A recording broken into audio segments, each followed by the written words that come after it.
Welcome to Marketing Fridays, episode 12. Today we're going to be going over the 7 steps for setting up your email marketing automation campaign. The first step is that you want to make sure that you're going to become an expert in your specific topic or industry. Why? Because people are going to be attracted to your content based on your expertise. So you want to make sure that you really first think about what it is that you want to share with the world before you start creating your email marketing or general automation campaign. So the first step within that step is to make a list of topics that you commonly talk about with your customers. You know, what it is that you normally share with people that you're talking about. That's usually the same things that you should be talking about through your emails or through your marketing automation. You got to keep in mind that you are here to solve people's or companies' pain points, you know? So you want to think about what content would I share that will directly relate to how I'm helping people. So keep that in mind whenever you're going to be listing the different types of topics or things that you want to talk about. Step number 2, put yourself in your customer's shoes. Would your customers gain real valuable knowledge from the content that you'll be providing? That's a really important step because we sometimes go directly into writing content and writing emails without really thinking, hey, if it was me in the client's shoes, would I really want to read this? Will it really help me and my business in terms of learning something else? Or not really. So keep that in mind because before you want to write anything, you want to make sure that people are actually going to open the email and read it. So always put yourself in your customer's shoes. Step number 3, get down into writing your actual topic. So choose 15 to 20 possible email titles that definitely going to have a very important subject line that's going to be grabbing the user's attention. Why? Because the subject is the most important part of an email. If people don't like what the content of the subject is, they're not even going to open it. So for example, here are some very common email titles that you can use. Solving common mistakes of X, Y, and Z. X, Y, and Z being whatever it is that your topic is talking about. Or 10 tips for better ways to do X, Y, Z. Or the short guide on how to increase your X, Y, Z success. If people are interested in the topic that you're talking about, they're more likely to open it with titles like this. Now on to step number 4. Determine what's your usual sales cycle to convert leads into customers. This is a very common question that I get asked all the time in terms of how many emails should I be sending as part of my email drip campaign or my marketing automation through email. And the truth is, the answer is always, it depends. Why? Because it really depends on exactly what it is that you're trying to offer your customers, whether it's a product or a service. It'll always have a different amount of touch points, and a touch point in this case, we're talking about how many emails we're going to be sending. Maybe on some email campaigns, 3 emails would be enough in order for you to convince someone to take action.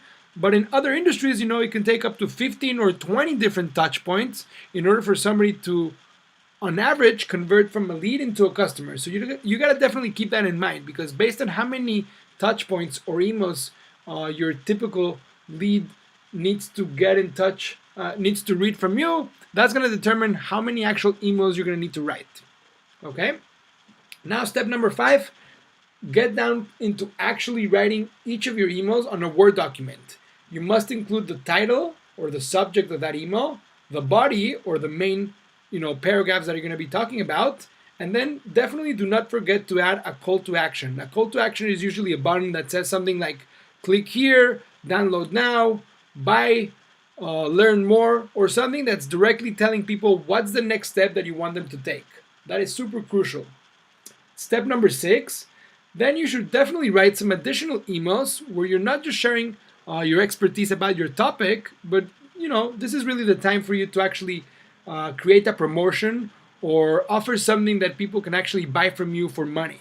Why? Because yes, we are definitely here to help people and we're going to educate them with a lot of knowledge, but in the end, every business and every person needs to make money in order for their business to continue to thrive. You should definitely consider that, maybe only between 15 to 25 or 30% of your emails should be promotional, but the rest really should not be. Why? Because the moment that people feel that you're trying to sell something to them, they're not going to continue to open your emails. So you always got to keep in mind that you want to provide value, and then possibly try to get something to be sold. Step number 7, make a list of final email topics that you like to include.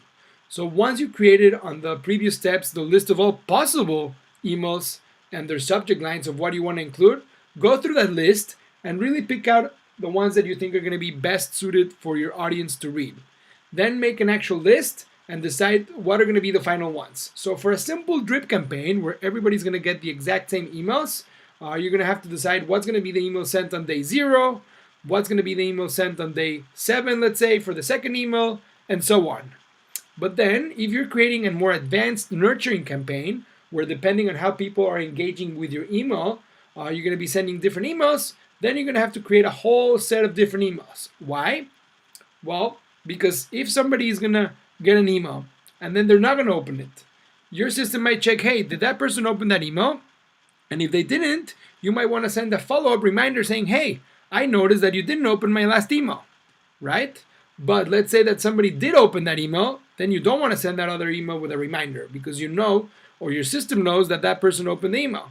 So whenever you're going to be doing a more advanced nurture campaign, you definitely got to consider creating way more emails, because you're going to create a different email depending on what the user is doing, whether the person opened the email or not, or whether they clicked on some link or not. Keep in mind that if people are interacting with your email, that's usually a good sign that they're interested in what it is that you're sharing. So if people are clicking in your emails and are opening them, those are people who you want to continue to email to and provide them with more value. But those who are not are usually not going to be that interested, and they're going to be much less likely to become a paying customer. So that's pretty much the 7 steps for setting up your marketing automation. That, of course, is a very, very brief introduction, but it'll definitely help you get started. Thank you so much for being part of Marketing Fridays, and I hope to see you next time.